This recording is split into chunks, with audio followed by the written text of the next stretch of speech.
o si se quiere, sería más adecuado decir, diferentes ángulos de la angustia. De lo cual yo podría sacar una primera conclusión.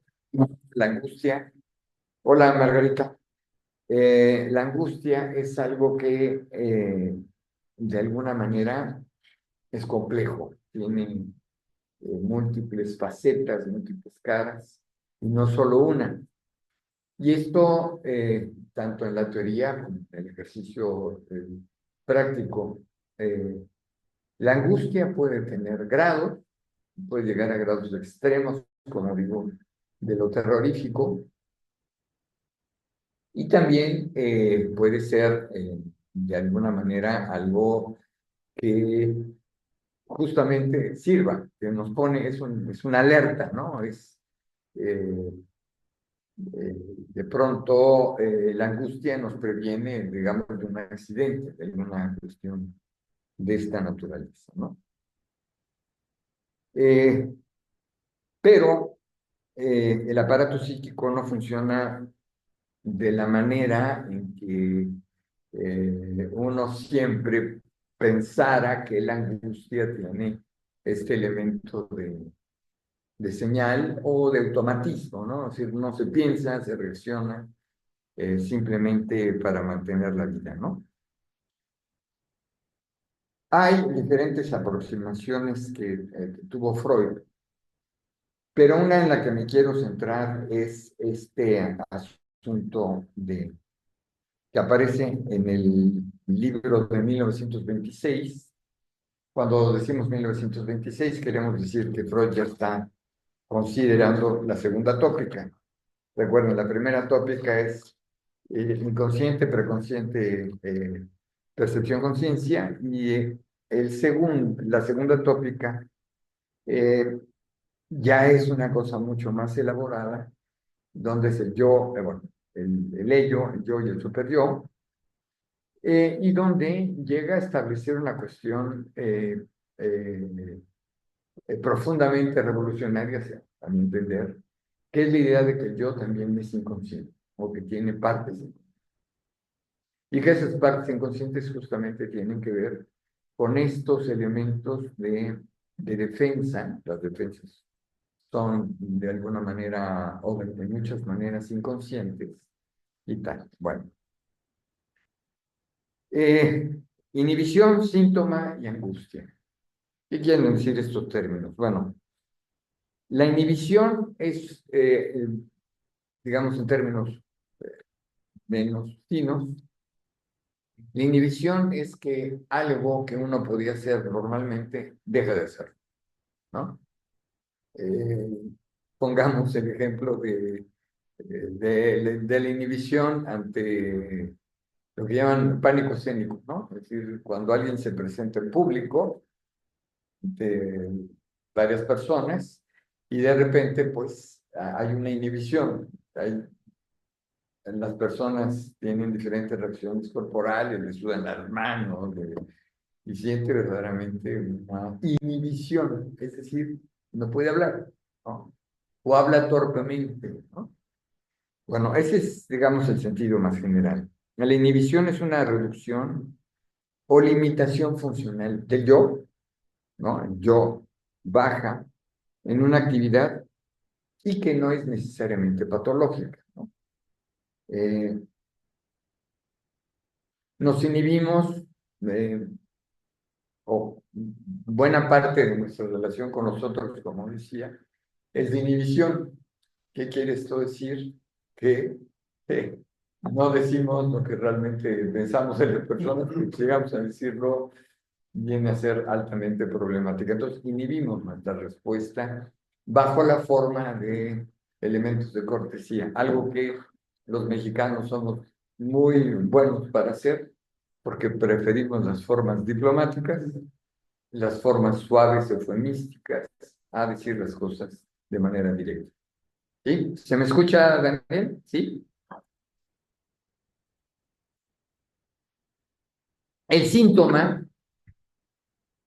que está relacionado, pero que es diferente, que es, digamos, otro aspecto donde la mente, la psique, nos lleva a tener ciertas precauciones, ciertas limitaciones.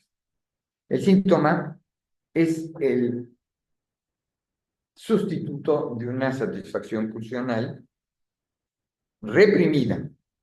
Es la expresión, se dice, deformada de un deseo inconsciente. En pulsiones y destinos de pulsión, Freud va a especificar esta idea de los destinos de las pulsiones. Y uno de esos destinos de las pulsiones es la sublimación. Y la sublimación tiene que ver con esta especie de sustitución de algo que era un deseo inconsciente y que luego ese deseo inconsciente se transforma en algo socialmente útil. Digamos, se hace ciencia, se hace arte, se hace psicoanálisis, se dan clases en función de una sublimación. Entonces, quiere decir que, ahí lleva el asunto, quiere decir que hacer ciencia, hacer arte, hacer poesía, ¿no? Es en realidad es sintomático, es un síntoma. Con esto quiero decir que los síntomas no son necesariamente algo, digamos, que represente una problemática para el sujeto. Al contrario, puede ser un estímulo, ¿no? Entonces, esto que hemos dicho de cómo esta pulsión anal, que tiene que ver con el manejo, el gusto de manejar o de retener lo que tiene que ver con los intestinos y demás.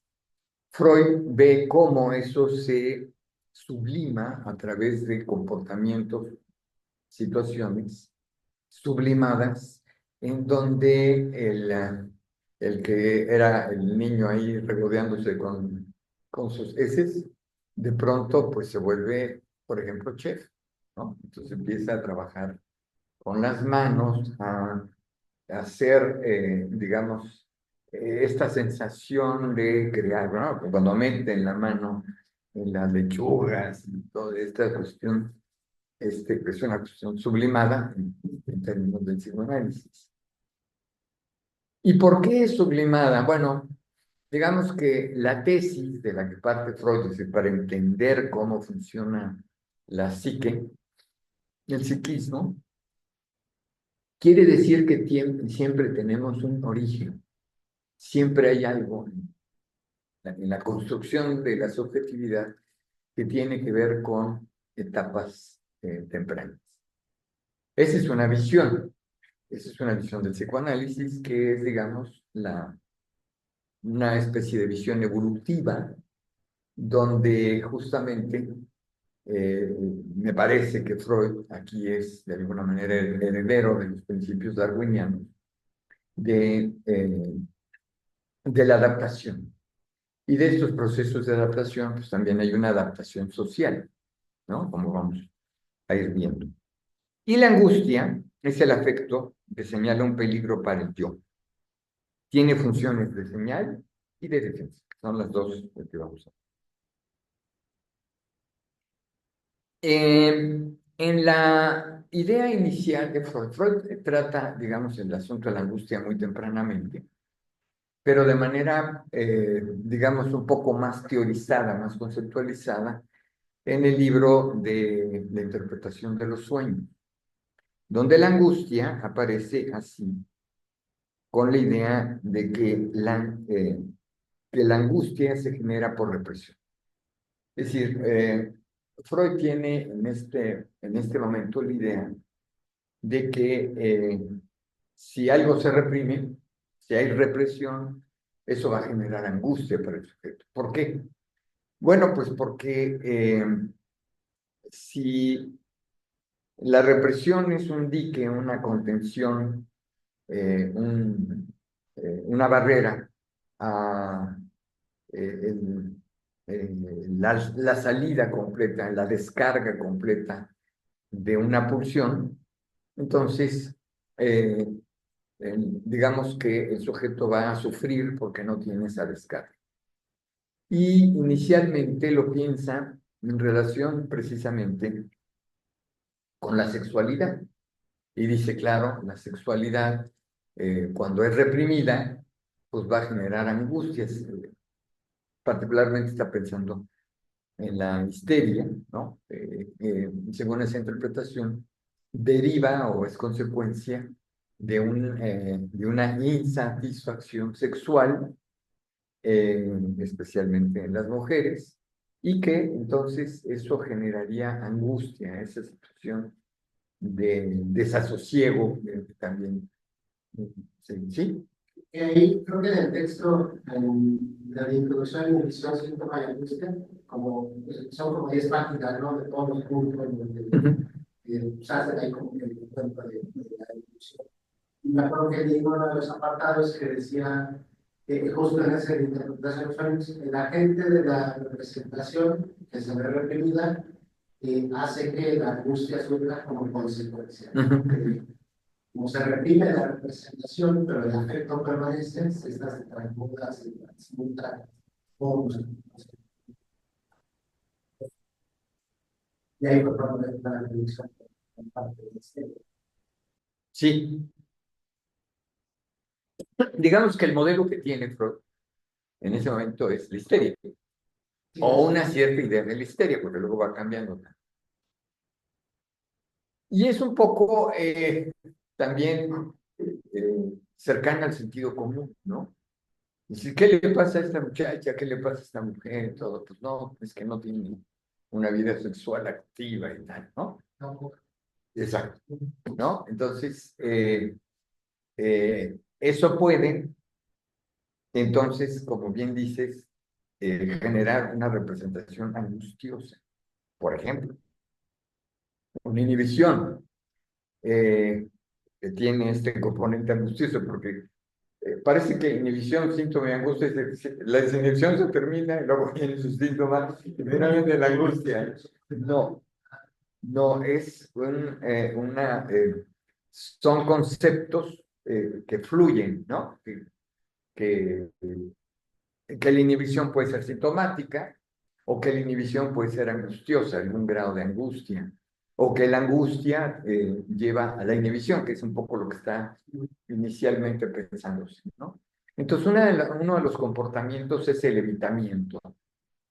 Eh, y, por ejemplo, acontece que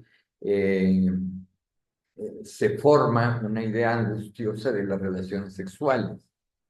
Y entonces las relaciones sexuales se convierten entonces en una cuestión que puede ser hasta angustiosa, es decir, una inhibición prácticamente total.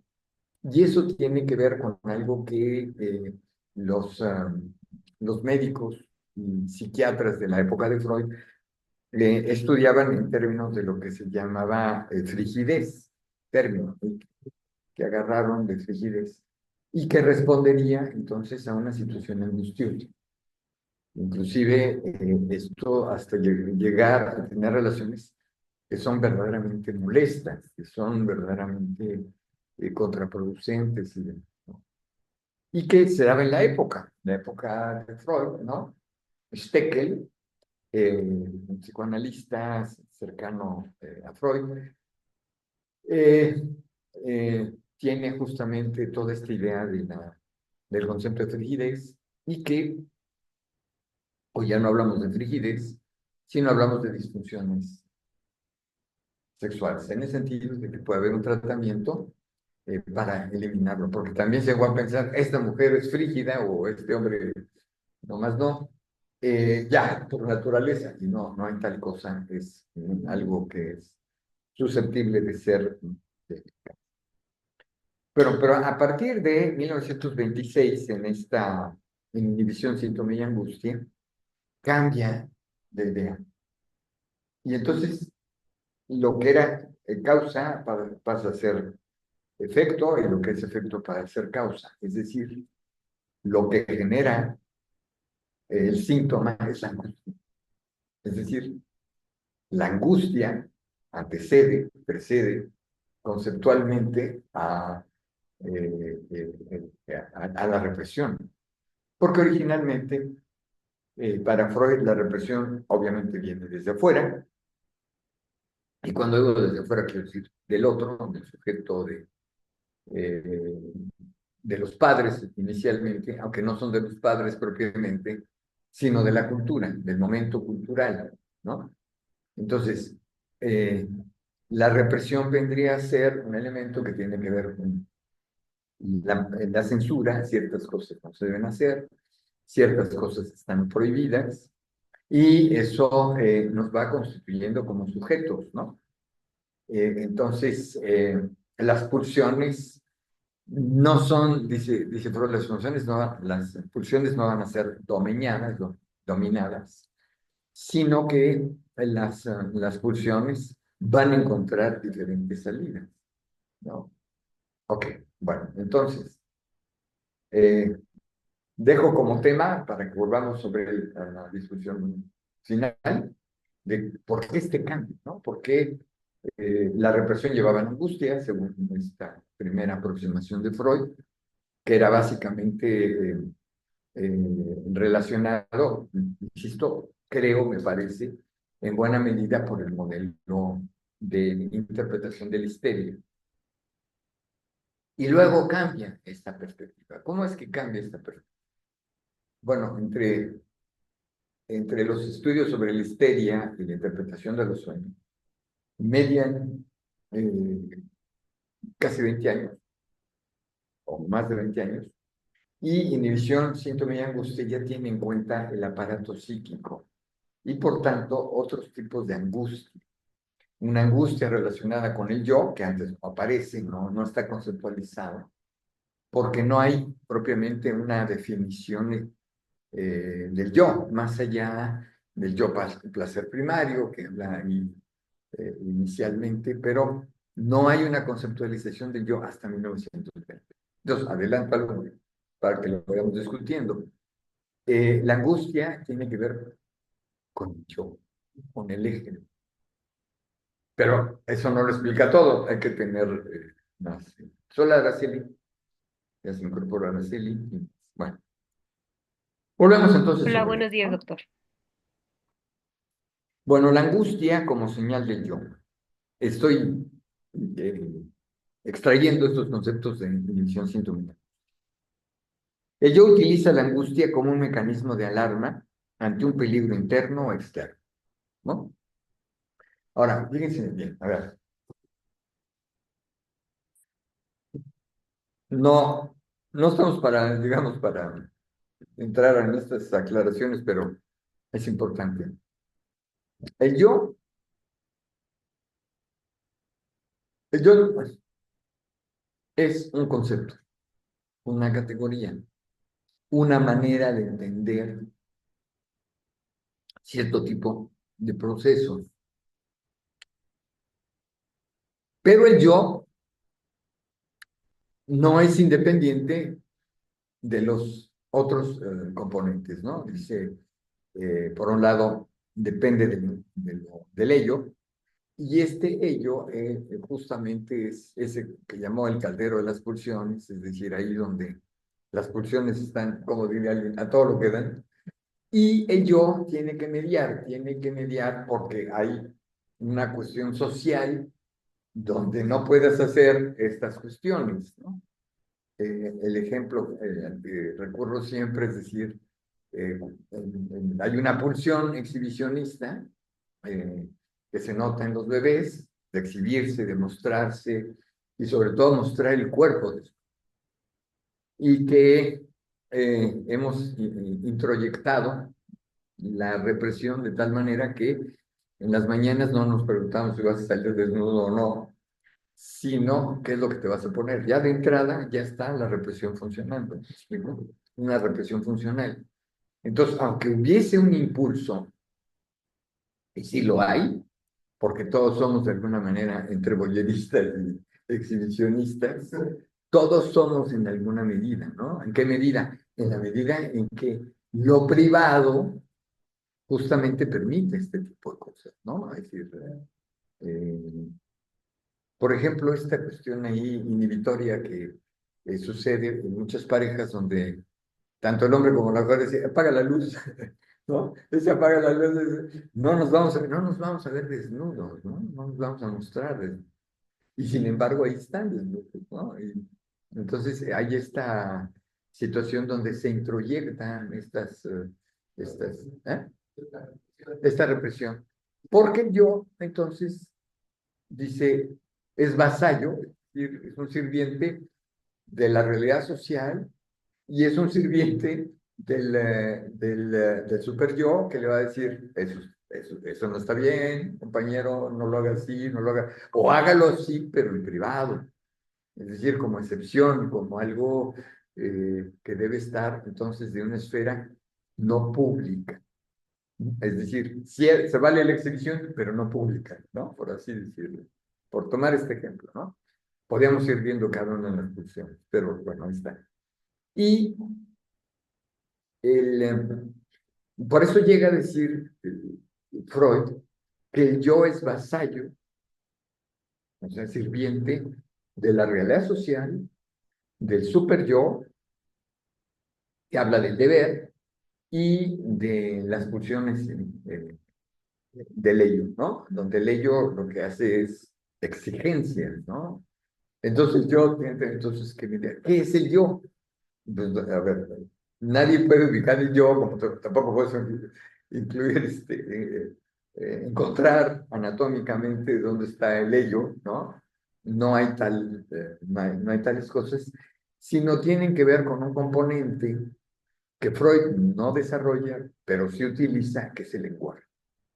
El lenguaje es entonces aquel elemento de palabras, de oraciones, de, de cuentos, de narrativas, que nos llevan entonces a ubicar nuestro cuerpo, nuestra realidad, en ese conjunto de cuentos y realidades dispuestas socialmente. ¿Va? ¿Se va entendiendo? ¿Sí, Jacqueline? ¿Margarita? ¿Sí? ¿No hay ninguna pregunta hasta aquí? No, tal vez más adelante. Entonces, una segunda caracterización de la angustia como señal del yo, el yo es el que va a funcionar entonces como este elemento que detecta, advierte. Ojo, fíjense, que ya no solamente es algo externo, la angustia, sino también es algo interno. Y cuando, bueno, ya sabemos que externo e interno no son límites muy bien definidos, pero digamos, para entender que hay algo desde el sujeto mismo que es angustia.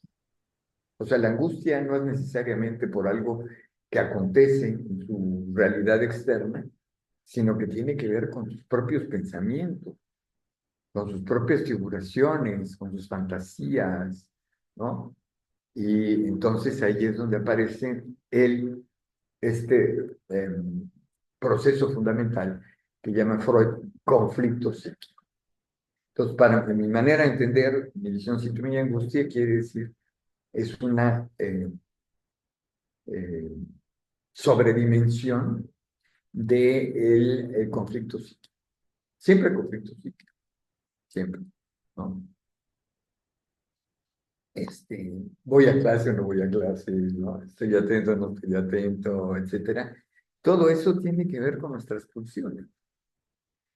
Y el tomar una decisión por uno o por otro, lo que significa es entonces que hay una suerte de revoltura en la mente, en el psiquismo, en donde están bulliendo todas estas cosas. Sí, no, pero tal vez poquito, ¿no? Bueno, sí, pongo atención a la clase, pero no tanto, ¿no? Cosas de esta naturaleza, que tienen que ver con nuestras pulsiones y por lo tanto tienen que ver con esos elementos de satisfacción que, otra vez, aquí va el punto, la satisfacción nunca va a ser ni plena, ni completa, ni definitiva, ¿no? Ok. Entonces, a diferencia de quienes piensan que el principio del placer es un principio de satisfacción en alguna medida, no, lo que lleva a decir es El principio del placer es un límite, más allá del cual, o sea, el exceso,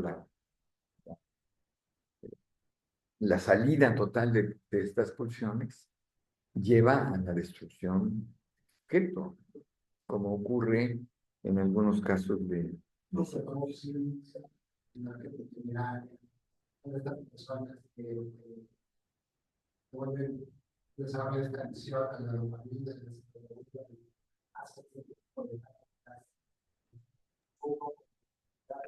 ¿Podría acercarse al micrófono? No se escucha. Sí, pero ese es el efecto, ajá, sí, no la causa. sí, correcto. Sí, Porque digamos, para la visión médica y para la visión fisiológica y criminológica y demás, es la sustancia la que produce la adicción. claro, sí, es la consecuencia. Es consecuencia, es decir, Sí, en principio todos estaríamos en el borde de las adicciones. Y de algo, perdón. Bueno, yo quería preguntarle un poco con lo que escuchaba. Lo que pasa es que Freud postula que al final, bueno, en la segunda tópica, el principio del placer deviene justo al servicio de la pulsión del muerte. Por eso le pasa lo que comentaba. sí, con esa. Ajá. Donde la pulsión de muerte, a ver, es bueno el ejemplo de las adicciones. La pulsión de muerte tiene que ver con las adicciones, sí, en el sentido de que es una satisfacción que te saca de la realidad, ¿no? Es una tanto que hace esa ruptura con todo esto que genera la inmunidad, todo eso de vinculación y demás. Después de este estadio de muerte, donde no hay sensación. Tiende justamente a veces que el glicero, ¿no? O sea, que se nos pasa la mano de la sustancia, sobre todo que volvemos a lo inanimado, justamente que debe hacer el. Sí, pero la adicción, digamos que se da en un vórtice, en un límite, que es, sí, sí, aumenta, ¿no? No, aumenta toda una serie de cosas, pero luego viene el bajón.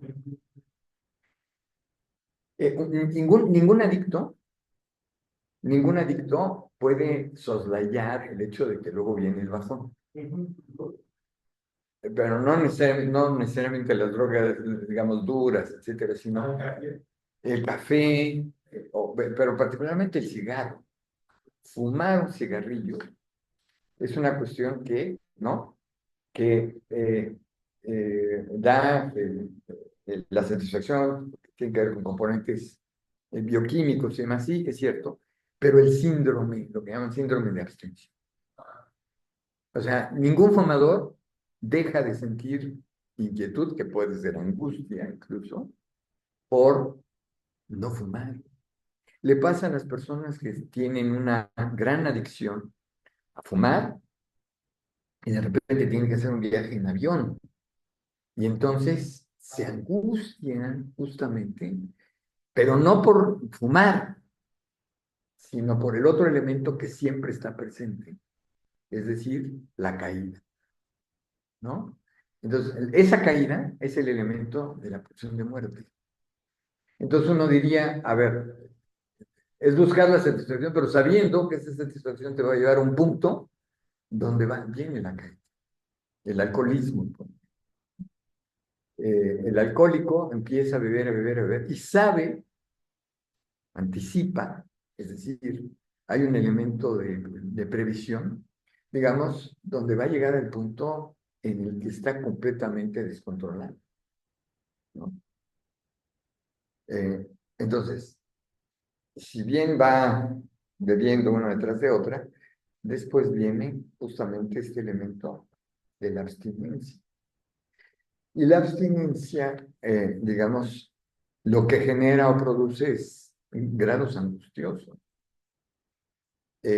Incluso que se tienen efectos somáticos, ¿no? Ustedes ven, por ejemplo, que el temblor de las manos, que es como característico, y a veces en fumadores o fumadoras, yo lo he visto, ¿no? Que les tiemblan las manos, les sudan, están ahí por la abstención. Pero como no puedes vivir todo el tiempo en la droga, sería descarga máxima, entonces la abstención es lo que funciona como límite de realidad, sí, pero de pulsión de muerte. Porque la abstención es, y te lo describe la gente, sobre todo los que tienen adicciones a drogas duras, por ejemplo, heroína, lo que describen es esta situación de verdadera asfixia, de agonía. Y ahí están, y en esos momentos hay un completo descontrol. Pero entonces uno se pregunta si es nada más la satisfacción o también la abstención. ¿Sí? Porque, digamos, ningún adicto ya metido en la droga, cualquiera que ésta sea, incluida la cafeína, no deja de pensar o de tener o de anticipar la abstención. ¿Sí? O sea, esto es paradójico, por supuesto, es contradictorio. O sea, uno diría, no, no, si lo que yo busco es sentirme bien, placer. Y no voy a pensar en cuando no tengo ese placer, porque entonces eso sería abstinencia y es la parte fea. Pues sí, señor, pero usted cuando piensa en lo bonito, también está pensando en lo feo. Y ahí va la vuelta. Y cuando piensa en lo feo, también piensa en lo bonito, por así decirlo. ¿Está? Ok. ¿Va? Y a mí me parece muy sintomático ahora, por ejemplo, que la gente ya sabe que con el fentanilo el riesgo de muerte es altísimo. Y sin embargo van y consumen. Entonces dices, a ver, ¿cómo fue, no? O sea, ¿qué buscas? Evadirte, pero resulta que esa evasión te va a llevar a la muerte. Entonces, ¿qué buscas? ¿No? Sí. ¿Qué buscas? ¿Sí? Es una adicción, los grados de adicción, lo que te marcan es, en realidad, esta pulsión de muerte. ¿Sí? Pero bueno, ese es... Perdón, maestro, en este caso del fentanilo, pues en realidad, bueno, sí, en el fondo, maestro, digamos que hay una tipología que establece Freud de los tipos de angustia. Es decir, a ver, inicialmente la angustia es una respuesta eh, que tiene, digamos, una raíz biológica, que es la huida o la agresión. Es un comportamiento animal, pero que psíquicamente hay una diferencia porque las personas pueden anticipar un mal, algo que va a ocurrir, y entonces la angustia permite anticipar a esa situación, ¿no? Es decir, si me voy por este callejón, ya sé que adelante hay unos malandros, pues, me abstengo, ¿no? Pero el pensar en los malandros es lo que me puede angustiar, ¿no? Okay. Y en las fobias es particularmente esto muy fuerte, porque, por ejemplo, conozco casos de personas que tienen fobia a las alturas. Parece que no. ¿Eh? Creo que no lo escuchan. ¿No me escuchan? Hola, hola. ¿Ya no me escuchan? Se escucha. Sí Sí se se escucha, doctor. Bueno, Pero es decir, creo el que, analista es el que escucha, ¿no? Que aquí estoy. Nosotros nos escuchamos. Ah, acá mis compañeros. No, pues qué, no, esto es del... ¿Ya? Creo que ahora sí ya pueden hablar. ¿Cómo? ¿ya nos escucha? Ah, ahora sí, ya Sí, ves. qué bueno. Bueno, a ver, ¿cómo vamos? La angustia. Entonces, a ver, del fenómeno, digamos, visto la angustia como si fuera, digamos, un bloque, ¿no? Freud va matizando. ¿Qué significa matizando? Significa que va diciendo, hay diferentes incidencias de la. Y esto tiene que ver no solamente con la teoría, digamos, para identificar que la angustia no es un concepto, vamos a decir, monolítico, puesto en mármol, sino que tiene sus matices, sus diferencias, ¿no? Entonces, el hecho de que, a ver, fíjense, porque recuerden que es una maestría de un doctorado de investigación, y aquí lo que estamos viendo es cómo investiga. Entonces, la primera aproximación es entenderlo como un fenómeno único y luego después, digamos, irlo matizando, diciendo si es angustia hasta cierto punto aquí o es mayor angustia acá, etcétera, ¿no? Entonces, digamos que cuando establece que hay tipos de angustia, dice, la que llama o que se considera realista, que es la respuesta del yo, frente a un eh, peligro externo real. Es señal y automática, transformadas ahora en inhibición, síntoma y angustia, diciendo que es la realista. Pero con un añadido, ojo, cuando se habla de señal, como, es como si la señal fuera de afuera, y aquí lo que está diciendo es el yo que constituye o construye o elabora o piensa la angustia. La angustia ya no, que ya no solamente es el fenómeno externo, sino la reacción que afecta a la respuesta que va a dar el yo. ¿De acuerdo? Ahora, en función de qué sea esta respuesta, ahí está el asunto. Digamos, si yo viviera en una sociedad donde no hay violencia, ajá, entonces el yo, ¿no? Caminaría por cualquier lado, por cualquier sendero.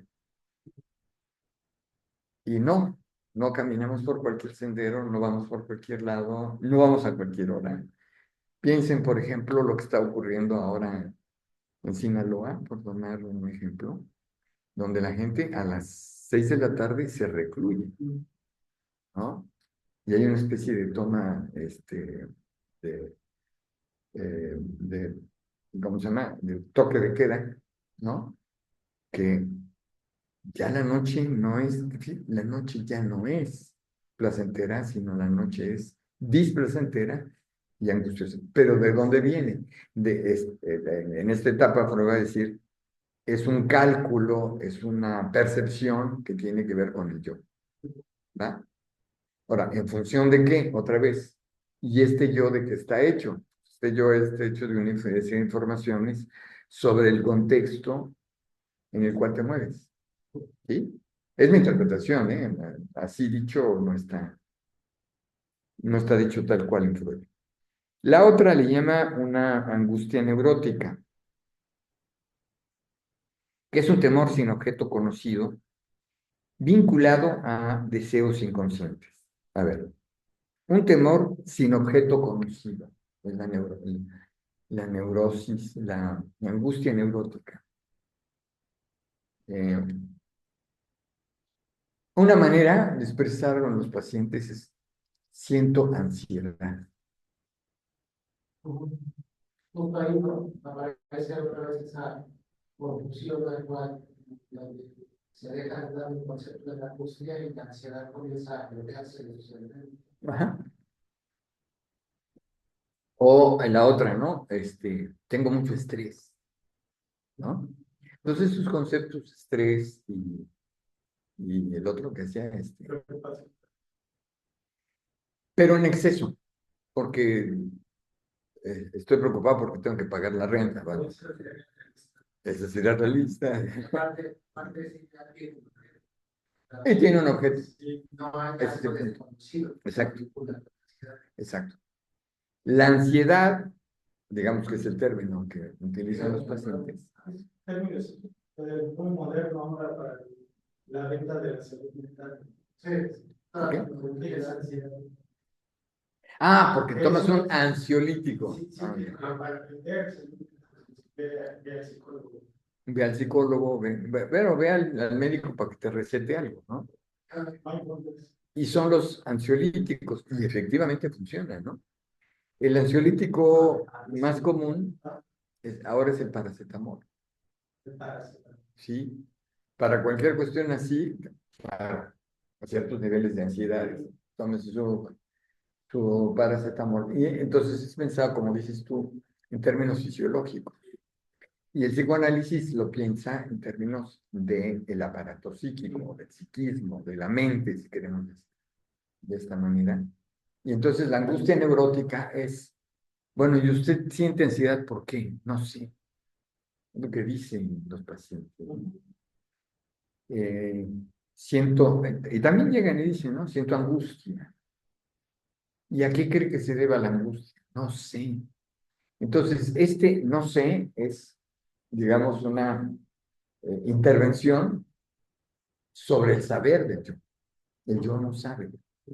No tengo respuesta. No sé qué me pasa.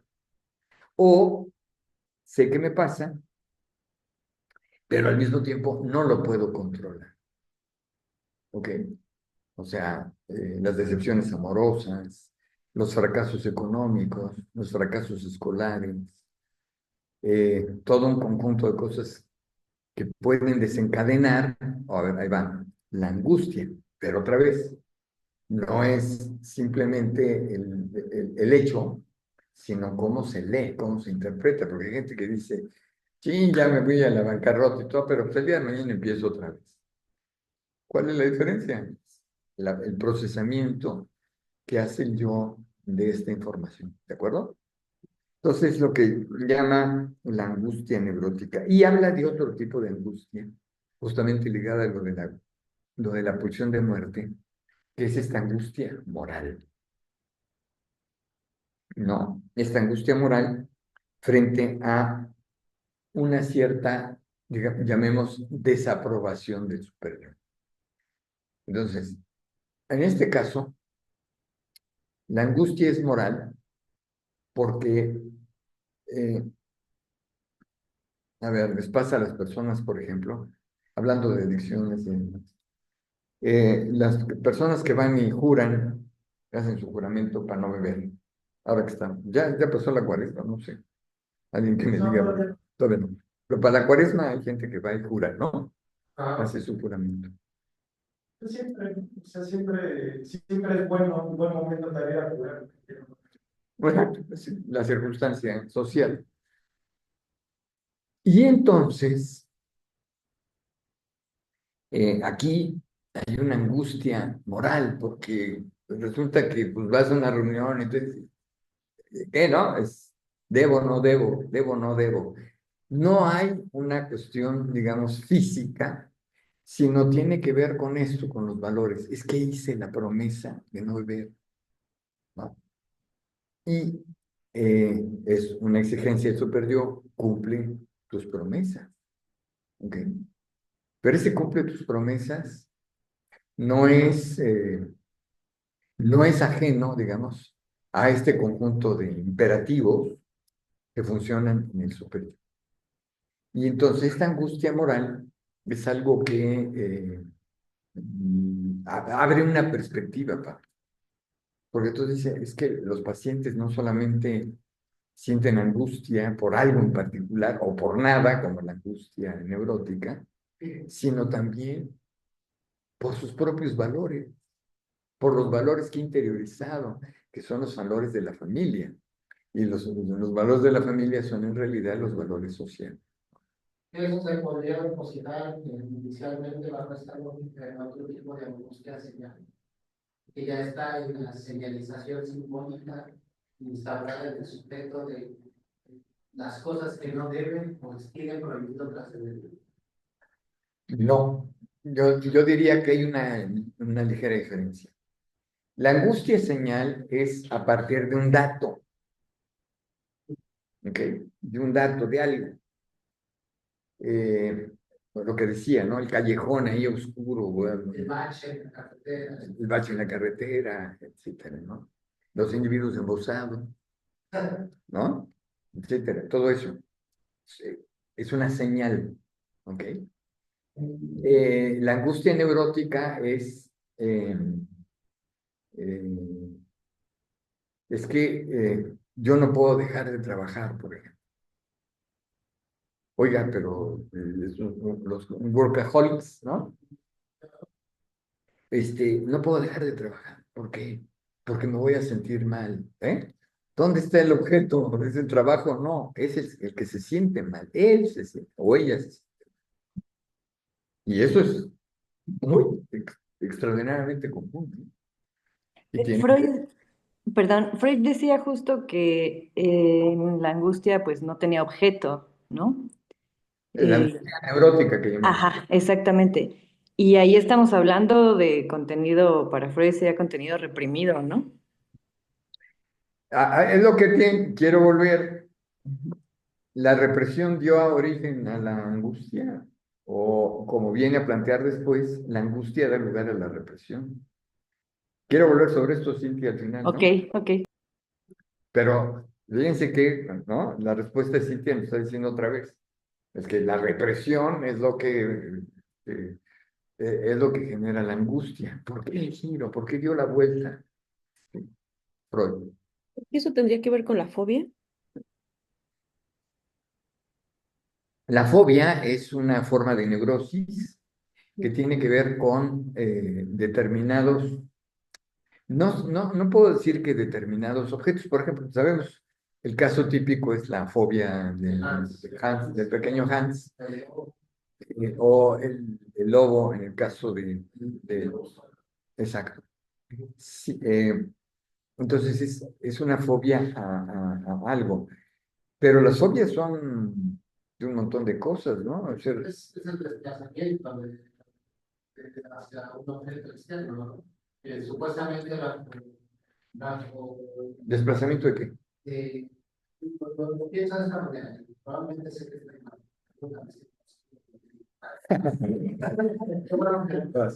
Sí, sí, se lo digo a mí para convencerse, no estoy seguro, entonces no puedo comentar. Pero me acuerdo que en el texto decía sobre el caso de Hombre de los Lobos, eh, el papá supuestamente en algún momento de la infancia generó la imagen del niño de que lo voy a ayudar, y eso de todo a la fobia. Entonces me quedé como un poquito con esa idea dorada de, lo desplaza, ¿no? Se genera esta sustitución. La imagen se deposita en este otro objeto que da esa similitud de devorar. Por eso Sí, ¿a dónde va la idea? justo con esto de la fobia, Que la fobia es algo, es un sustituto.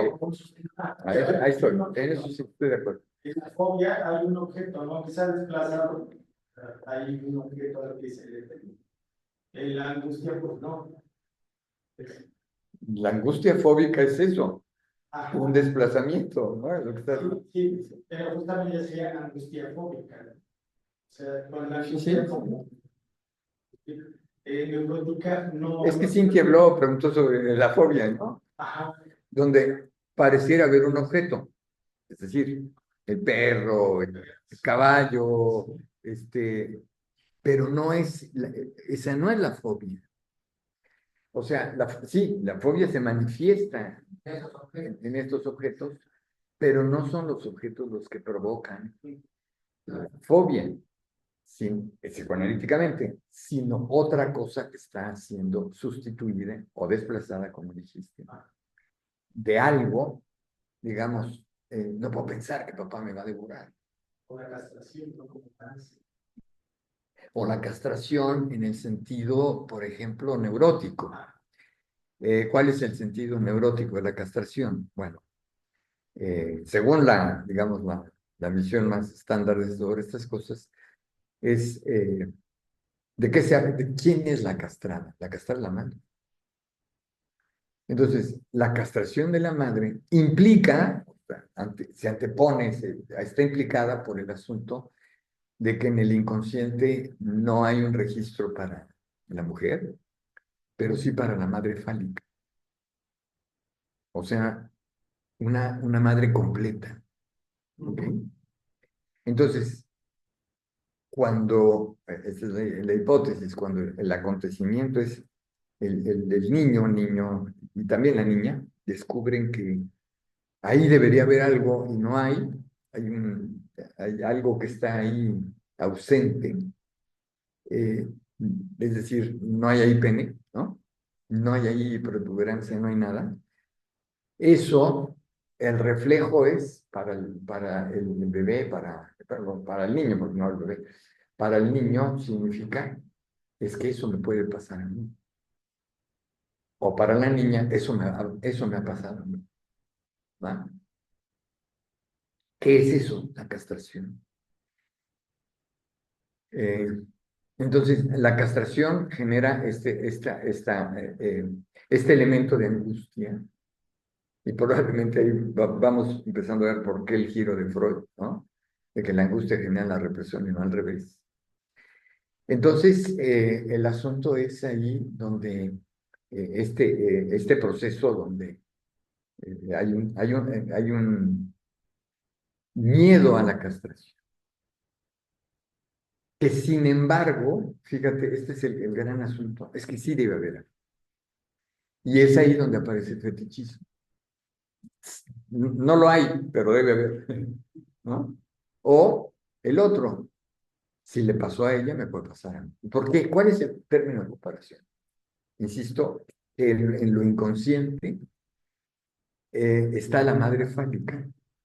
Y la madre, vamos a decir, la madre real, la madre que tiene delante, o la mujer, porque no necesariamente la madre, entonces aparece como castrada. ¿Quién dice que castrada?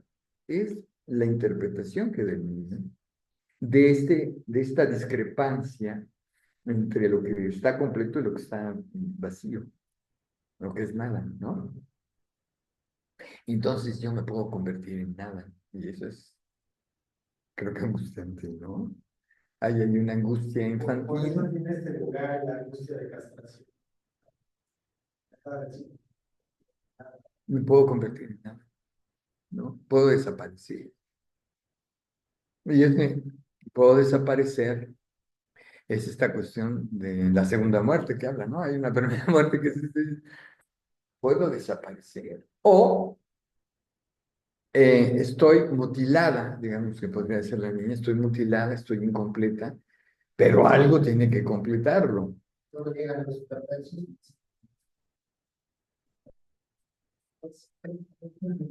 ¿Cierto? Sí, ese es la perversión que está fuera de la Sí.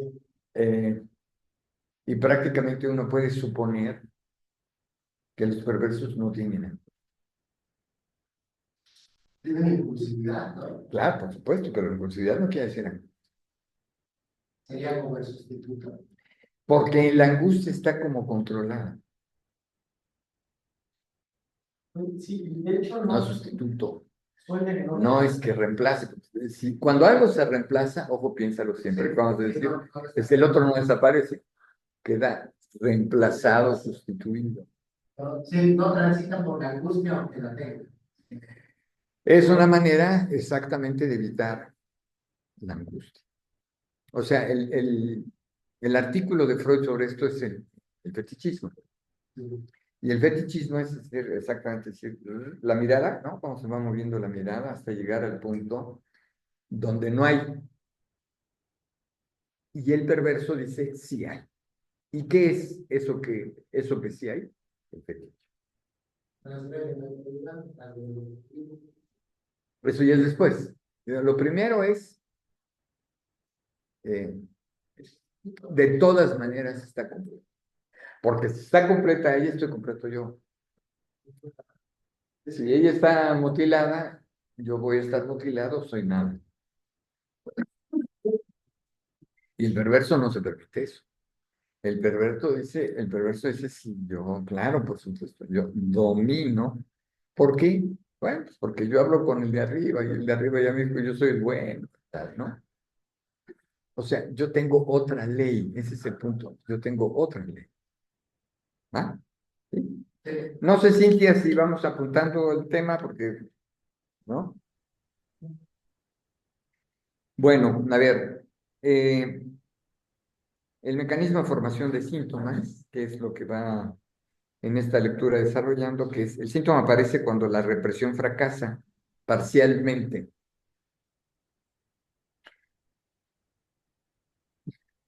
A ver, Hay una represión absoluta, ¿no? Algo de lo que nunca, nunca vamos a saber. Y que conviene que esté completamente sepultado, sepultado. Que tiene que ver con las cosas más feas de la naturaleza humana. Las cosas más feas. La destructividad está ahí, etcétera. Pero ¿por qué? ¿Cómo? ¿De qué manera? Está sepultado por la represión. Es una represión absoluta. Pero hay, digamos, cierta represión que no es total, que no es absoluta, y que lo que lleva es esto, al límite entre la transgresión y la represión, ¿no? O sea, transgredo la ley y el principio, pero hasta cierto punto. Entonces, sí, ya sé que tengo problemas de colesterol, pero pues un taquito, que a quién se le niega, ¿no? Entonces, la represión ahí funciona parcialmente, ¿no? Entonces, esto va formando, es el mecanismo de formación del síntoma. Y aquí está, ¿se acuerdan de los destinos de la represión? Uno es el retorno de la represión. Es decir, la represión se reactualiza, por así decirlo, se vuelve este mecanismo de automatismo con el cual funciona la represión. La represión funciona con automatismo. No lo decimos, pero decimos con nuestras costumbres, nuestros hábitos y demás. Pero en realidad es este mecanismo de repetición constante. Repetimos esa represión, como el ejemplo que les decía. En la mañana me despierto y digo que ¿qué me voy a poner? Ya está. Bien, ya está funcionando la represión. En fin, entonces el síntoma tiene que ver entonces con esto, que hay un cierto fracaso, quiere decir un cierto éxito de lo no reprimido, y por otro lado, el asunto del retorno de lo reprimido. O sea, sí me salí del asunto, pero no puedo salir, entonces vuelve, corrige, ¿no? En por dar un ejemplo de los casos clínicos de Freud, es cuando este hombre de las ratas, ¿no? Va y pone una piedra, ¿no? Porque ahí viene el carro de su querida mujer, ¿no? Entonces va y pone la piedra y dice, porque aquí va a pasar, se va a descargar y se va a caer, ¿no? Lo va a pasar.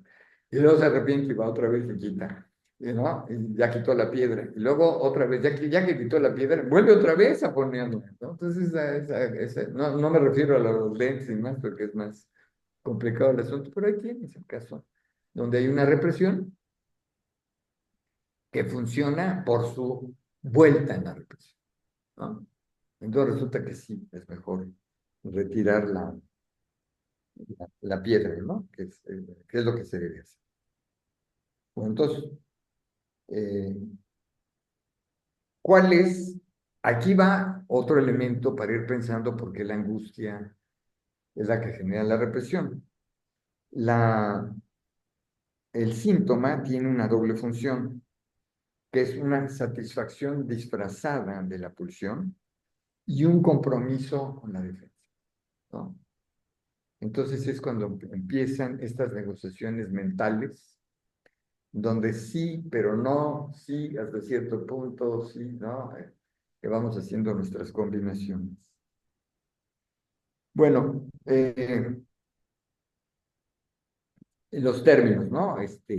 Angustia y síntoma. El síntoma puede servir como defensa contra la angustia. ¿Eh? El síntoma puede ser. El síntoma puede servir como defensa contra la angustia. Ejemplo, los rituales, ¿no? Las ceremonias. Las personas que viven agobiadas porque se van a infectar de algo, ¿no? Eh, ¿Cuál es el síntoma? Voy y me lavo, me lavo, me lavo, ¿no? Y es, Exceso de higiene. exceso de higiene y todo, porque ahí están los bichos, ¿no? como si los bichos fueran afuera y no, los bichos vienen dentro, ¿no? Porque, por ejemplo, en la boca, hablando de esta cuestión de la pulsión oral, bueno, ahorita recuerdo porque es para la siguiente clase. Anota Freud una cuestión sobre el beso, y dice que en el beso lo que hay pues, es un intercambio de fluidos y de bichos y demás, ¿no? Y dice, pero lo curioso es que alguien que incluso puede tener relaciones tipo sexo oral, pero que se niegan a usar el cepillo de dientes de la compañera o el compañero, en su caso, ¿no? Como si, ¿no? Como si fuera una cuestión. Bueno, entonces, quiero decir que para quienes tienen esta manía del cuidado, porque hay bichos alrededor, no toman en cuenta que hay bichos internos, ¿no?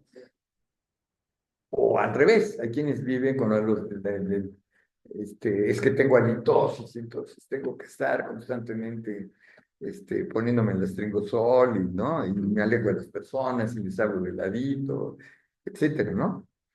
Eh, entonces ahí es lo que digo, el síntoma sirve como una defensa frente a la angustia. Ahora sí que aclaro, ¿sí? ¿Se entendió para quienes me ven desde lejitos? Bueno, eso se me ven, es una idea. Que al menos me escuchen, ¿sí? Sí, sí, de hecho, creo que era Freud quien mencionaba que el síntoma, si era efectivo, pues no sé si decía que eliminaba, pero pues el punto es que no hubiera angustia, ¿no? ¿Cómo? A ver, otra vez. Sí, si un síntoma estaba siendo efectivo en la cuestión defensiva, la persona no iba a sentir angustia por la situación del síntoma. O disminuye, Ujú. disminuye la angustia. El síntoma, ¿cuál es el síntoma? Lavarse las manos, ¿ok? Esa es la sintomatología, digamos, ¿no? Lávese, lávese, lávese las manos compulsivamente. Dice que para evitar los gérmenes, dicen, ¿no? A mí me llama la atención, por cierto, Cintia, como dicen, estas cosas que te venden, dice, eh, garantizado para el 99.9. A ver, ¿cómo es esto? ¿Cuál es el truco, no? Resulta que si te dio el 0.1, ese ya le tocó, que quiere. Nosotros le garantizamos nosotros, ¿no?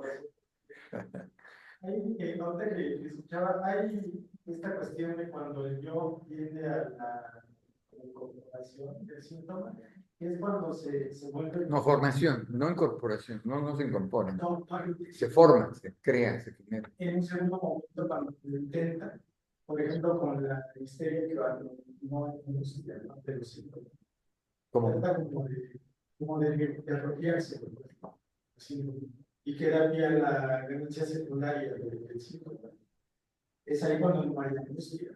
pero si hay ganancia secundaria es porque hay un perjuicio primario. Sí, O sea, por mucho que se hagan, con esto ya lo compensé, sigue existiendo el perjuicio primario. la cuestión de que el síntoma puede calmar la angustia, pues no del todo, ¿no? A menos de que trate de como de incorporar algo así, ¿no? Eso es lo que digo. Vamos a ejercer.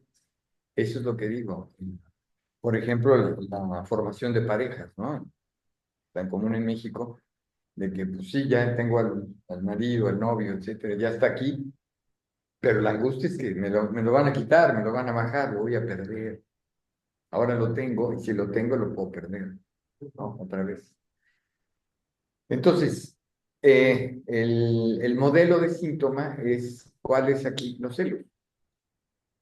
Los celos operan entonces como un mecanismo, aparentemente, de defensa contra la angustia, ¿no? Pero no hay tal, no desaparece la angustia. No sé si esta observación mía algo les dice, ¿no?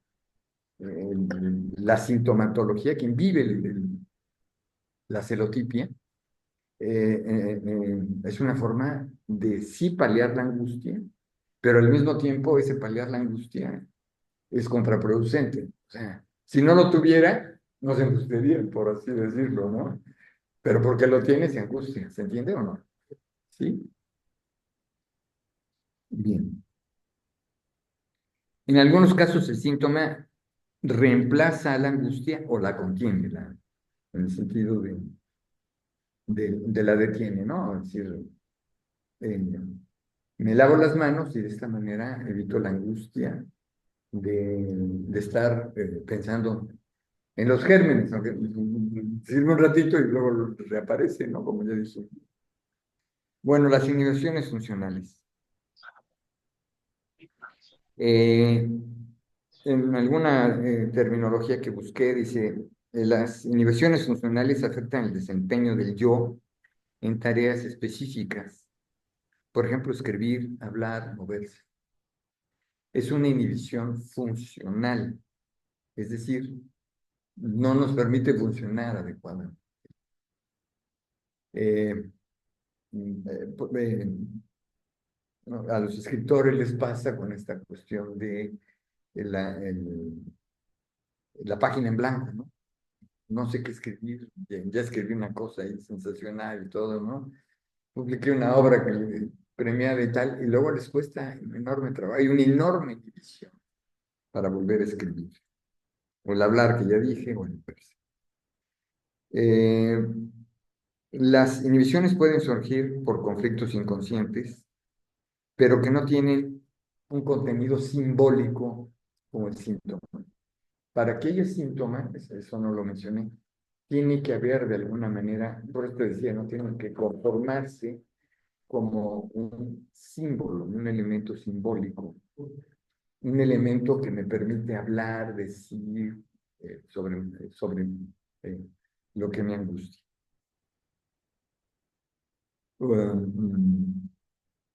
En la segunda tópica le permite a Freud, me parece, que la angustia es entendida en función de las relaciones conflictivas entre estas instancias.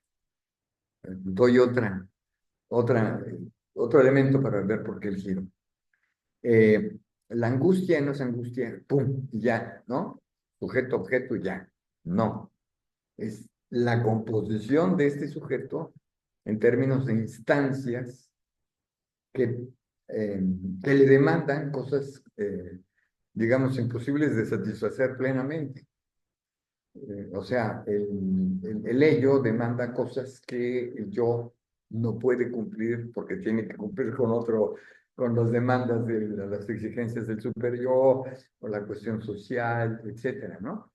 Entonces, hay siempre este conflicto, y entonces la angustia aparece en términos de esto, del conflicto psíquico entre las instancias. La defensa del yo a la angustia. El yo despliega mecanismos como la represión, la formación reactiva, el aislamiento o el síntoma para protegerse. A ver, la represión, ya sabemos, es justamente un dique a la expulsión, ¿no? El trip tiene un límite, y ese límite es por razones sociales, culturales, edípicas, etcétera, ¿no? Bueno. Y lo que produce es generalmente un desplazamiento, va por otra cosa y genera síntomas. Entonces, la represión, para que la represión sea exitosa, efectivamente, no deja de estar presente. Piénsese, por ejemplo, en el artículo de la negación, Freud, que dice aquello que empieza con la, con la descripción de que anoche soñé con la mujer, pero no vaya usted a creer que es mi madre. Entonces, a continuación, acota Freud, como yo no le pregunté ni nada, entonces es su madre. Es, ¿no? Entonces, ¿qué quiere esto decir? Que la represión sí tiene un componente simbólico. En este caso, el no. El no pareciera ser el rechazo, sí, del yo, pero la afirmación es del inconsciente, ¿no? ¿Ok?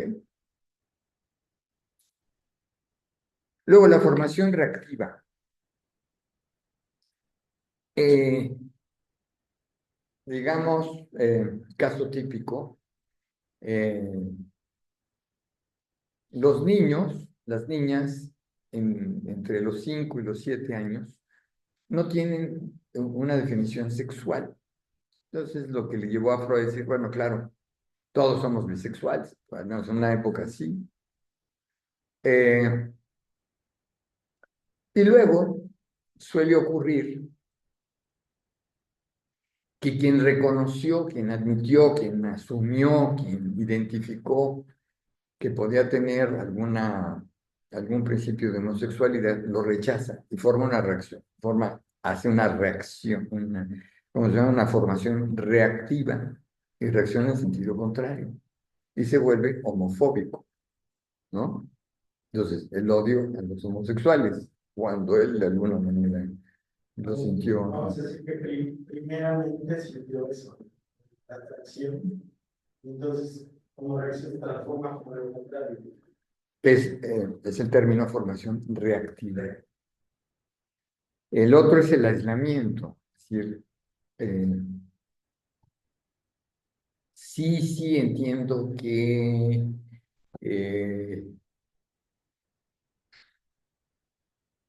me parezco demasiado me parezco a mi papá, pero yo soy otra persona, ¿no? Yo tengo otra historia, yo tengo otros motivos, etcétera. Es separar, es decir, no hay tal relación, tal vínculo, tal conexión, sino que el aislamiento me pongo en un espacio como si no hubiese relación. O el síntoma del que ya hemos hablado mucho. La neurosis y la angustia. En las neurosis, la angustia, ya dijimos, está desplazada, disfrazada o ligada al síntoma. ¿Cómo es que la angustia es disfrazada? Ustedes no lo ven, y ojalá que no lo veamos, pero muchos de los que son sicarios llegan con una gran angustia. Ya, eso de que portan un arma, esas armas, una AK-47 y tal, ¿no? Entonces, ¿de qué disfrazan la angustia? Ya, aquí, no. ¿Qué pasó conmigo, Chinoco? Y así como me recordaste a la película del infierno, cuando llega y se presenta, no sé si has visto la película. Sí. La primera escena cuando el cochinoco llega con el bebé, lo que hace es darle por luego mucho aquí, jajaja, o sea, pienso que ahí es donde se está disfrazada la angustia. Hay una apariencia, una ficción de estar en cierto bienestar, pero cualquier cosita ya empieza a detonar esa preocupación. En la misma película de El infierno hay una escena donde el jefe Ah, les dice, no sean maricones, ¿no? ¿No?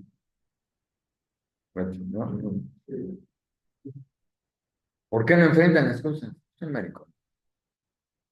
¿Ve? Entonces, es una manera de decir, disfrazan su angustia queriéndose comportar como hombres, pero no lo están haciendo. Entonces, lo que queda es el otro extremo. Son mujercitas disfrazadas de- Bueno, Freud distingue entre una angustia libre, flotante, dice, y una angustia ligada. A ver, ¿cuál es esta diferencia? Bueno, angustia ligada, ¿verdad? flotante, Parte libre y ligada. libre, ligada. ¿Ligada a qué? En síntomas o fobias. Lo que decíamos antes. La angustia no es al perro, no es al lobo, no es al cuchillo, ¿no? Sino ahí está ligada la angustia a un objeto, a una cosa. ¿Ok? Entonces, el estar ligada a una cosa es donde la angustia es lo que me produce, ¿no? A mí me produce angustia hablar en público. Entonces, ¿qué hago? pues lo disfrazo de un síntoma. ¿Cuál es ese síntoma? Entonces, ustedes disculparán, pero yo casi no sé hablar, entonces, ¿no? Se pone humildito, ¿no? O humildita. Y es como, y aquí está el asunto, a ver, es un caso para analizarse. No es la persona, no, a ver, no es el objeto que te dice, ¿no? Agarra un lápiz, agarra, ¿no? Sino la persona que te lo dice. Hay una transferencia. Si le confías a esa persona, porque piensas que es muy seguro, etcétera, pues entonces lo que te recomienda tiene un efecto concreto. Y, y la angustia flotante, pues es esta angustia a lo incierto, a lo azaroso, a lo no sé qué voy a, no sé lo que va a ocurrir. ¿Eh? Estos huecos y vacíos que siente el sujeto que no son capaces de amalgamarse. Ahí sería esa angustia, ¿verdad? La angustia, sí, tú lo ves, digamos, en las películas de terror. Ajá. Hay un momento en el que la respiración del público se siente, ¿no? Como que está cortada, ¿no? Esa es una angustia flotante. Es decir, no sé qué va a ocurrir. Va a ocurrir algo, no sé qué. Entonces, eh, por eso decía, a veces se habla ahora de ansiedad, se habla de estrés máximo, etcétera, pero tiene que ver con eso. Bueno, hay más cosas, pero aquí le dejamos.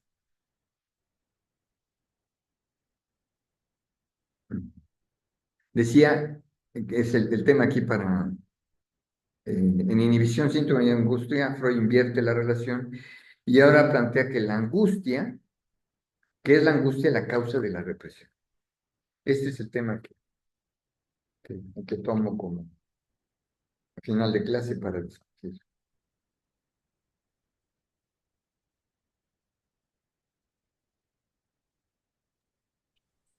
¿Puede repetir, por favor, la frase? La angustia es ¿qué, perdón? Primero, la frase era, antes de inhibición, síntoma y angustia, era la represión causa la angustia.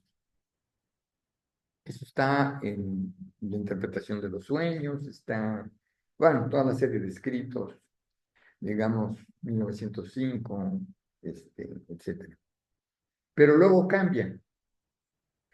Y a partir de 1920, que es cuando publica el Yo y el Ello, y donde aparecen estos conceptos como la pulsión de muerte y las instancias psíquicas, entonces Freud cambia y para el 1926, que es el de inhibición, síntoma y angustia, entonces lo que tenemos es una concepción donde la angustia es la que genera, produce o anticipa la represión. ¿Sí? Sí, Ya repetí, Cintia. sí, muchas gracias. Maestro, y yo tendría una pregunta que podría ser tal vez como este cambio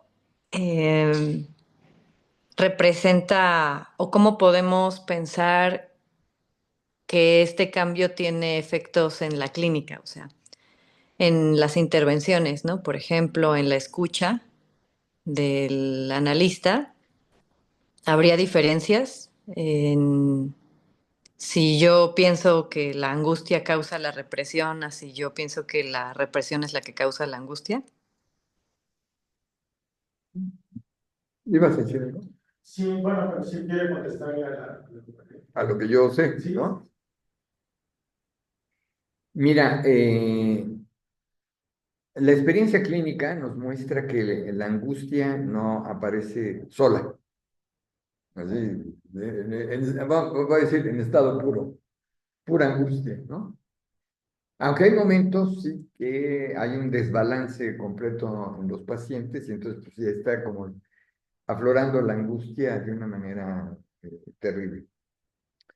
Entonces, yo diría, a ver, ¿qué lectura das tú? Ojo, acuérdate que eh, sí, Freud habla mucho de la escucha y demás, pero los psicoanalistas posteriores siempre van a meter la cuestión de la interpretación, de la lectura, de lo que se escuchó. Y por eso Lacan va a hablar entonces de el pasar de la escucha, del oral, a la escritura. Y no es que escriba, sino que se establece entonces como un elemento más bien simbólico que va precisando las cosas. Bueno, entonces, cuando nosotros en la clínica enfrentamos la angustia, no la enfrentamos como tal como angustia, sino a partir de esto que acabo de decir, esta angustia ligada, que está vinculada a algo, y ahí está el asunto. Ahora, cuando tú vas profundizando en la formación del síntoma, que es una formación histórica, filogenética, que va evolucionando en el tiempo, entonces tú vas a encontrar que probablemente en él o la paciente lo que hay es un elemento de angustia original. Por ejemplo, esto que estaba comentando a propósito de la castración. Hay muchos pacientes que llegan así, se hacen los chistositos, y llegan y dicen, es que mi complejo de castración y tal. No, no sabemos de qué hablan, ¿no? Porque pues, es su fantasía. Pero el asunto es que efectivamente pudo haber un evento que marcó justamente esa castración y que esa castración produjo ciertos efectos particulares, singulares, en ese paciente, en esa paciente. ¿Ok? Entonces, aquí la cuestión, a mi manera de ver, tiene que ver con la génesis.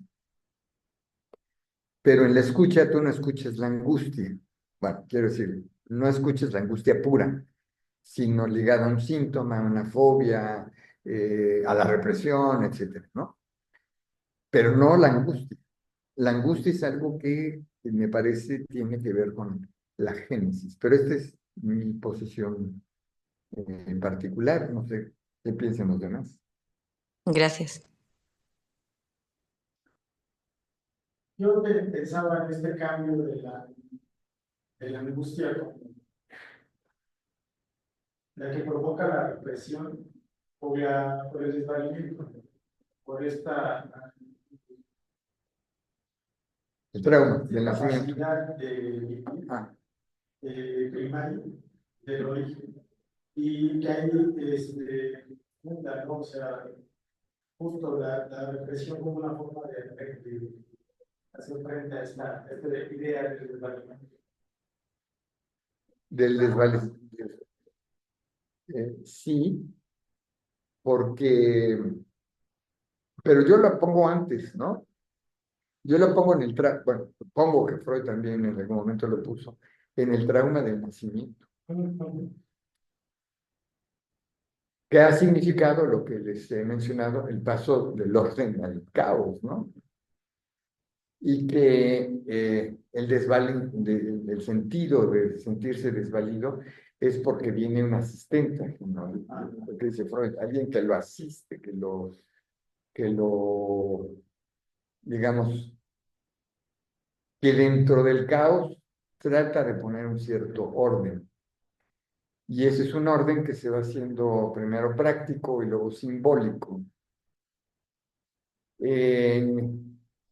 Esta angustia, efectivamente, del bebé que grita, que llora, que se manifiesta y que no le hace ningún caso, por lo que sea, ¿no? Bueno, hay madres, obviamente, que no desean al hijo, eso está bien, pero está bien definido, pero me refiero a eso por alguna circunstancia. La mamá está hablando por teléfono, no se dio cuenta, qué sé yo. ¿Han visto lo que pasa con los bebés? ¿No? Lloran, lloran y lloran y luego se calman. Así, ¡pap! Así como de golpe, ¡paf! ¿No? Porque ellos se quedan todavía, ¿no? Eso ya es parte del show, ¿no? ¿Por qué es eso? ¿Qué es? En lo contrario, la sustitución alucinatoria, Pero, ¿de la qué? adaptación de eso. O sea, es que el abandono es ausencia. Pero ¿cómo puedes tú decir, cómo puedes identificar la ausencia en qué, no? No llegaron los alumnos, o sea, está la ausencia. ¿Qué marca la ausencia? ¿Cuál es el registro primario que tenemos como sujeto? El primer registro es el dolor. Entonces, se acaba ese dolor ¿cómo? Con paliativos.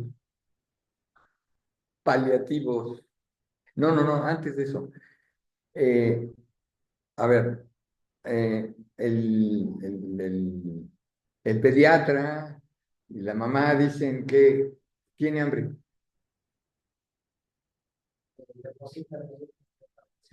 Exacto. Entonces la interpretación.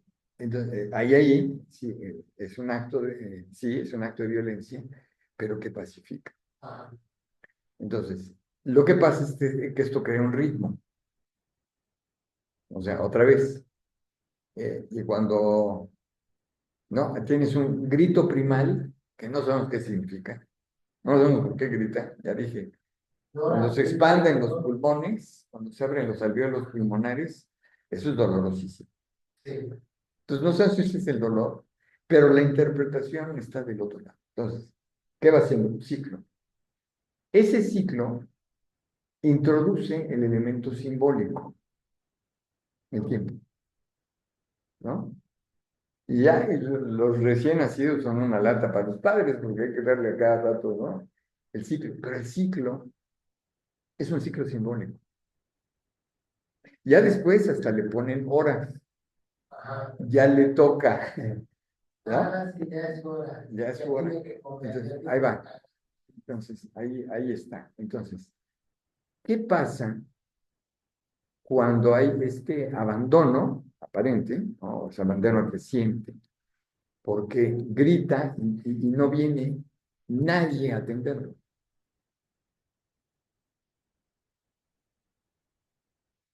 Hay un elemento de frustración, pero al mismo tiempo de negación de la frustración. O sea, algo así, obviamente no está consciente, no pasa por un proceso intelectual, cerebral, etcétera, pero es este elemento donde, por más que griten, el otro no me va, ¿no? ¿Qué quiere el otro de mí? ¿Se acuerdan? El último elemento del grafo del deseo. ¿Qué quiere de mí? Es decir, pues finalmente no quiere nada. Y ese es peor, porque ya sabemos que la demanda son demandas de amor, sí, pero el bebé demanda o es al revés. La mamá o el papá demandan al otro. Entonces, ¿qué es lo que pasa? Que esta explosión de lloriqueo, de lágrimas y todo aquello, lleva al mismo tiempo su compensación. Decir que es una formación reactiva, reacciona el silencio. Pero eso pasa también, yo lo he visto en los restaurantes ya con niños de 5, 6, 7 años, 8 inclusive, y de frente empiezan a llorar. Van ahí con los papás al desayuno y al Vips y Daytime y empiezan a llorar. Y yo he visto los papás ignoran, o sea, todos los hombres. Se ponen a ver el menú, ponen a ver otras cosas. Y el niño o la niña se cae. Uno diría, es que no le hace caso. No, es que el mecanismo es demanda, la demanda, el otro no responde a la demanda.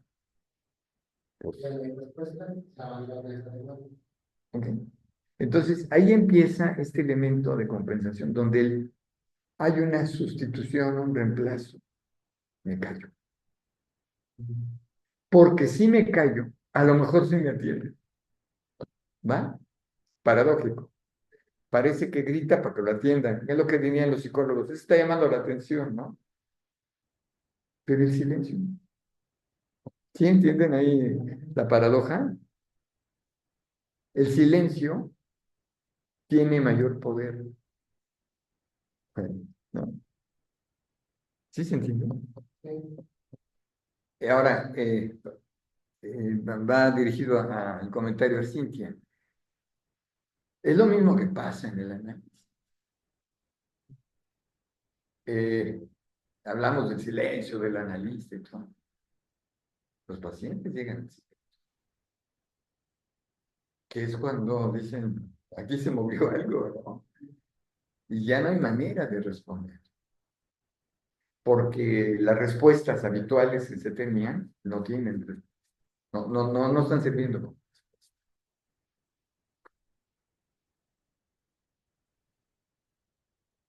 Entonces, que el analista permanezca callado, pues es parte, ¿no?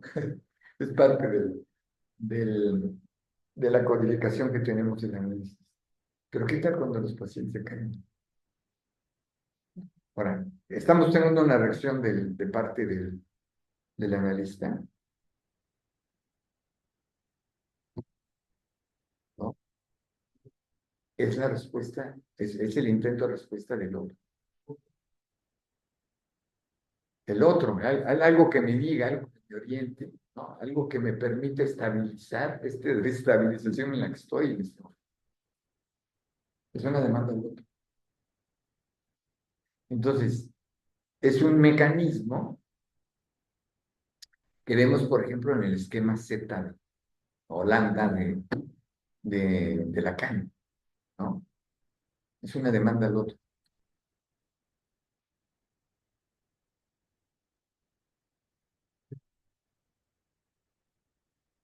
Entonces, si recuerdan, nada más estoy anticipando, si recuerdan, en el esquema lambda es la relación imaginaria entre uno y un semejante, y del otro lado es entre el otro, gran otro, y no el sujeto, sino el individuo estupefacto.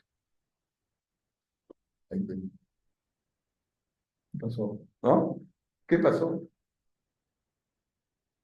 Que tiene que, si se fijan cómo está la flecha, está cortada, y luego lleva al otro. ¿Quién es ese otro? Pues el analista, ¿no? Que baja para decir, busco este diálogo porque a lo mejor sí me aclara, pero me quedé estupefacto. Es decir, me quedé en silencio. Entonces, la matriz con la que funciona lo simbólico y donde el niño o la niña ya están metidos en lo simbólico, lo ritmo. ¿Va? Entonces, ¿qué pasa después del grito? Pues sin que me silencio. Claro que hay niños también, es cierto, ¿eh? He visto que no hay manera que se callen, ¿no? Eso también es cierto. Yo me refiero a aquellos de manera espontánea.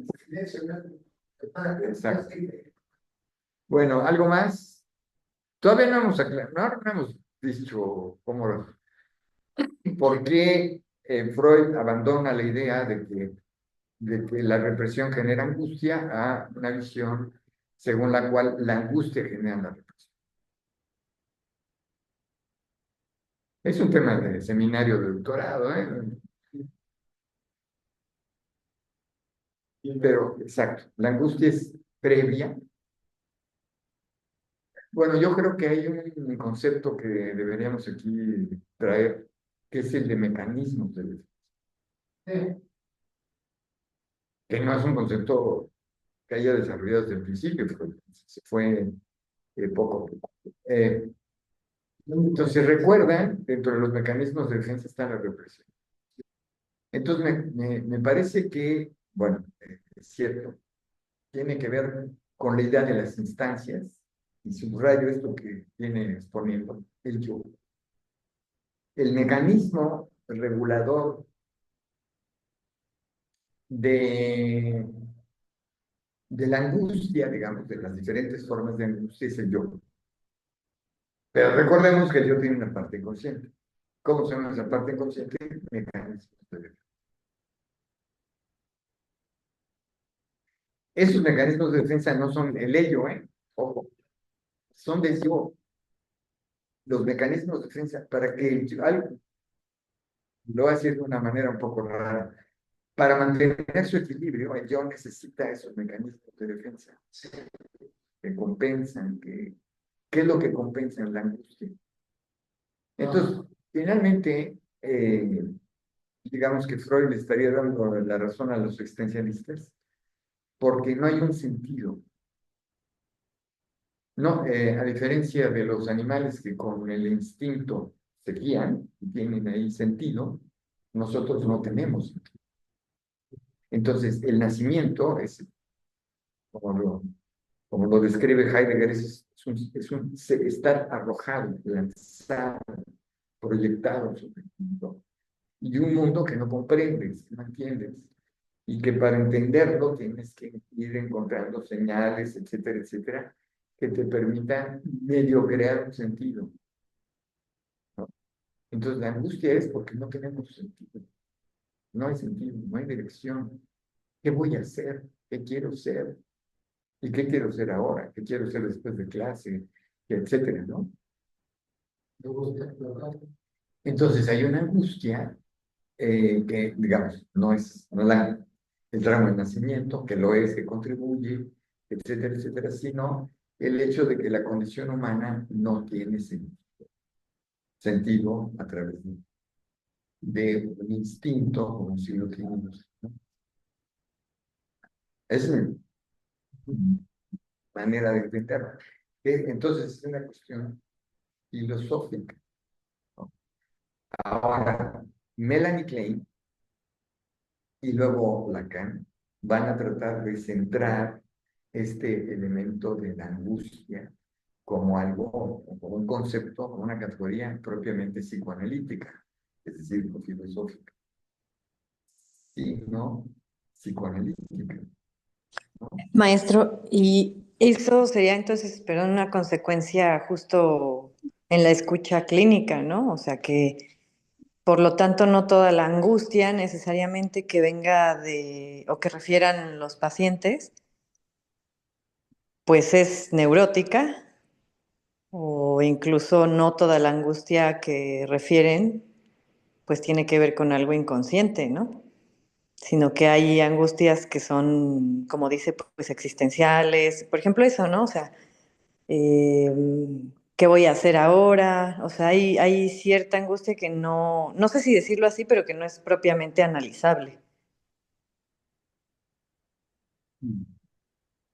No, no es analizable, pero sí te indica la condición de sujeto. Ajá, ujú, O sí. sea, el sujeto no es natural, sino que está en función del otro. ¿Quién otro? Pues, el otro que representa a la cultura, la sociedad, lo que tú quieras. Eh, entonces la angustia es un desajuste. Y voy a decir por qué. Adelanto un poquito lo de Lacan. Porque el otro no tiene respuesta. ¿Entiendes? Sí, sí. El otro, la cultura, no tiene sentido. O sea, todos estos paliativos ortopédicos que ofrecen ahora con lo de los libros de autoayuda, Ujú. y conviértase ¿Quién sería ese? un filósofo estoico, ¿no? Ah, no sé, muchas, sí.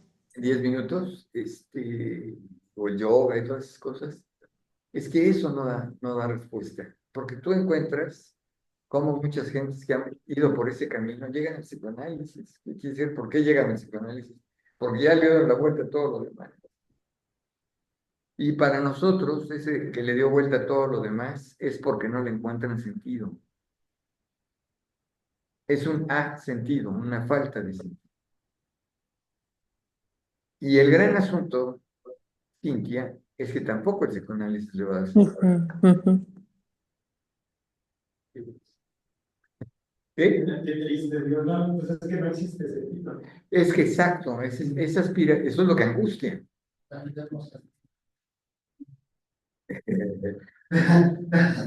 es la reflexión, pero bueno, es la cuestión de el sinsentido como punto de partida. Sí, hay un pasaje en El ser y la nada que dice que él está en un café esperando a Paul, porque era Paul Insano, no dice nada de Paul. Y entonces, ya ves, no, pues se parece, pero no, no es, ¿no? Pues, etcétera. Y llega un momento, dice, llega a esta conclusión, dice, es que percibí la ausencia. O sea, pues no, no hay nada. Y entonces, el asunto es, para el existencialismo sartreano, porque hay esa nada, esa ausencia de significado, de sentido, entonces no me queda otra más que ejercer la libertad. Por eso estoy condenado a ser libre. Si tengo que elegir. ¿Y por qué tengo que elegir? Porque no es un sentido previo.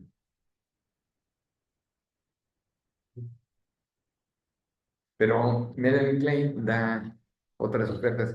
Les pido, por favor, que vayan revisando a doña Melanie Klein. Hay varios textos, pero ahí pido que buscan en la literatura, ¿no? Yo di algunas referencias en el programa, pero hay que verlo en su integridad.